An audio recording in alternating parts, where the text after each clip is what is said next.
Okay, here's a story time for my fun facts and not so fun facts. There's some that I can't really explain in the story, but I'm still gonna just, bring them up.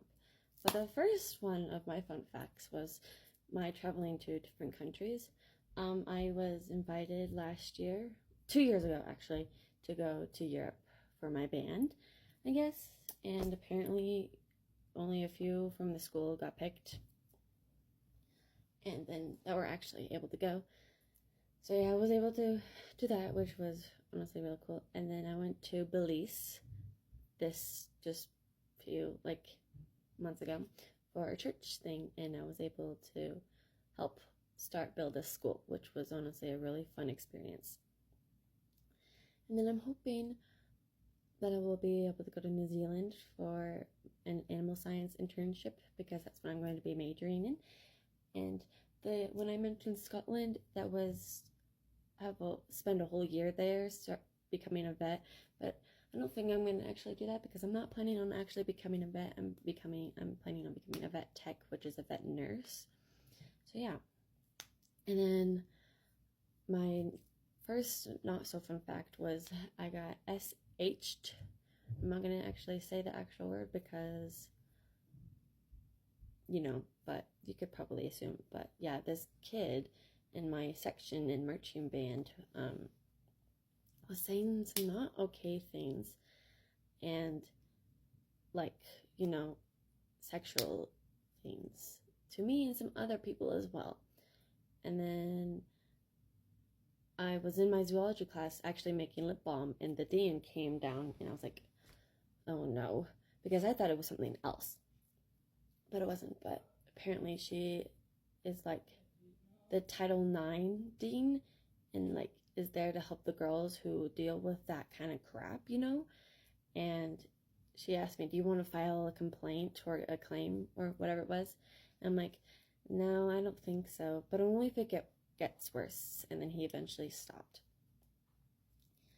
which is really good. Yeah, I was a really interesting freshman. And I was a senior. So, and then, yeah, my boyfriend was like, dude, stop.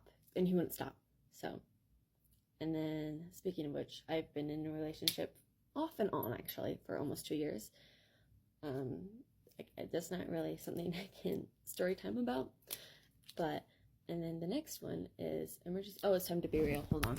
Okay, sorry about that. I'm back. But the next thing is going to the emergency room. So I was about 4 years old when I first went. I mean, obviously when I was born, I was in the emergency room.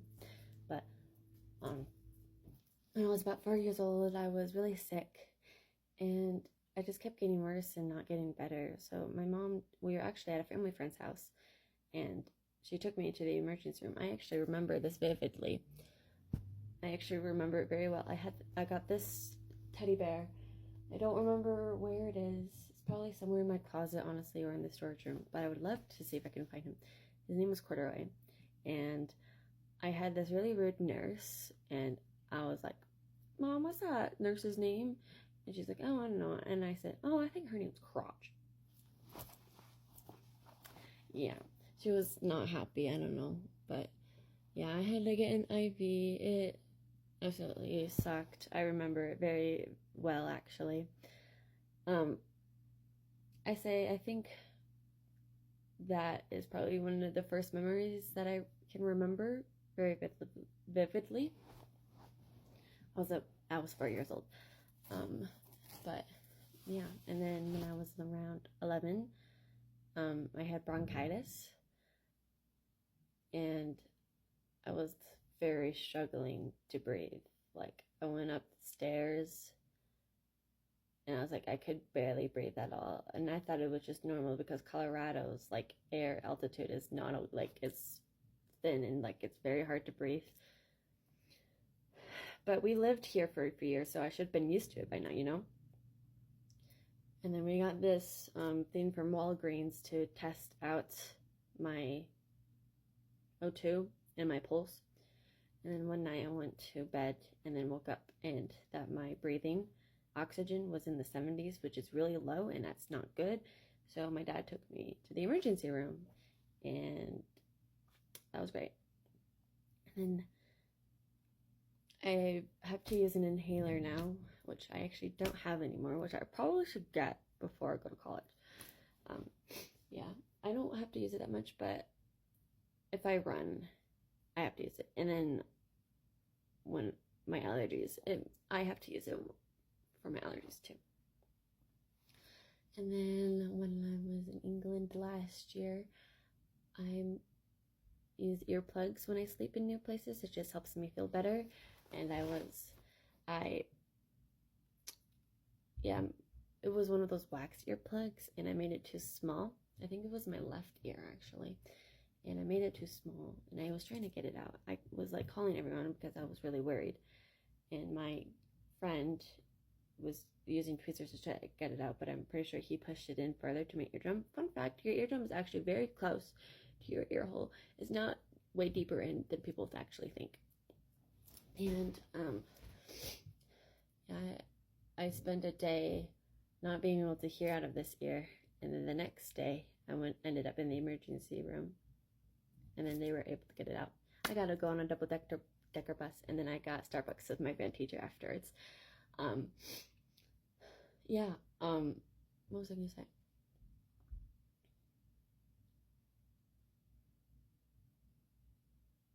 Oh yeah, free healthcare, it's free healthcare. So that's also one of the reasons why we did it.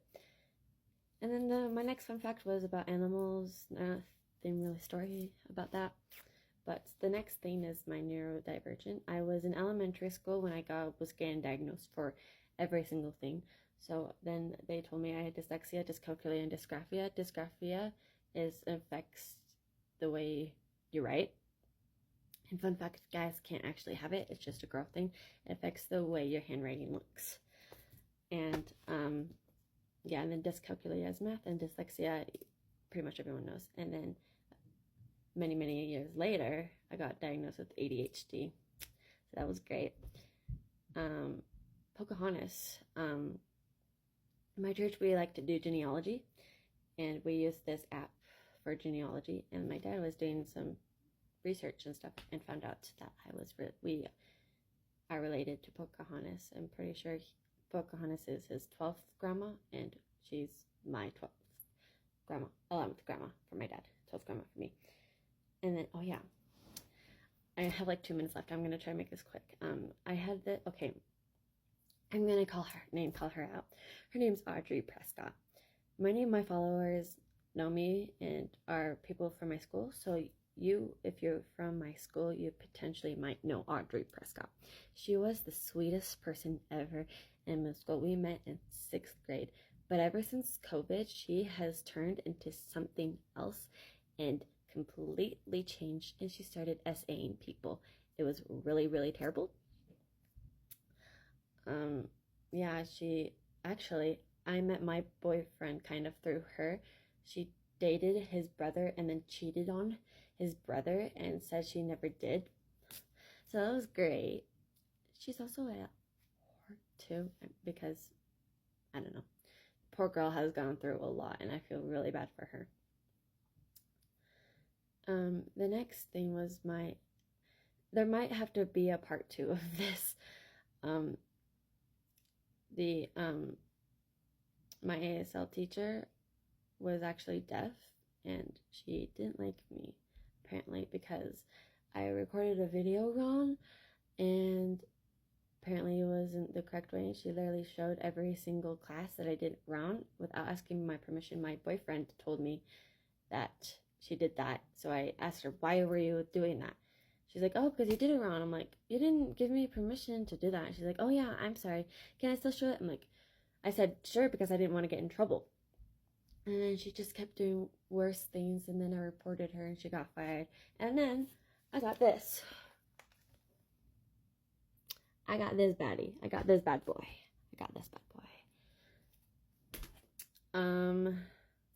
Go to part 2.